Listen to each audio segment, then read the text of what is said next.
Since Russia invaded Ukraine in February, France and Western allies have been providing military assistance to Ukrainian troops to counter Moscow's offensive. Carefully starting with helmets and bulletproof vests and then restricting supplies of defensive weapons, Western countries sharply increased their response. About 40 countries are joining in supplying missiles, tanks, and heavy artillery to help Ukraine counter Russia's intensified offensive in eastern Donbas. The French president promised Vladimir Zelenskyi to intensify support for Ukraine in defense weapons and humanitarian aid during a phone conversation. The Ukrainian president, meanwhile, expressed his gratitude for the 615 tons of material that had already been sent. The United States, by the way, has been Ukraine's top donor, providing more than $3 billion in military aid since Russia invaded.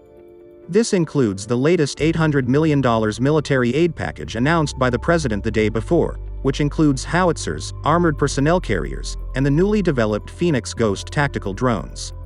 The White House also promised helicopters, Stinger anti-aircraft systems, Javelin missile launchers capable of penetrating the toughest armor, thousands of rifles with ammunition, and a range of other equipment.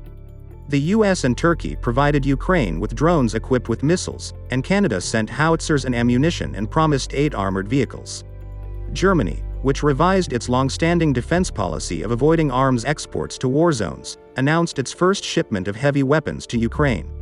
After several weeks of increasing pressure, Berlin promised to send Gepard anti-aircraft tanks to Ukraine.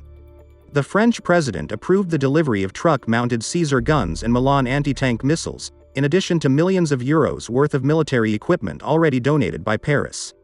The European Union signed a €500 million military aid package for Ukraine, highlighting the first time in the bloc's history that it will help provide weapons for a war zone.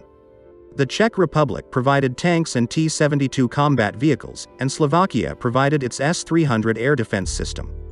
Poland sent equipment, including drones and Javelin anti-tank missiles, and provided T-72 tanks. Norway has supplied Ukraine with Mistral surface-to-air missile systems and anti-tank systems. In addition, other countries are actively providing humanitarian aid and weapons to help protect Ukraine's independence and the security of the world.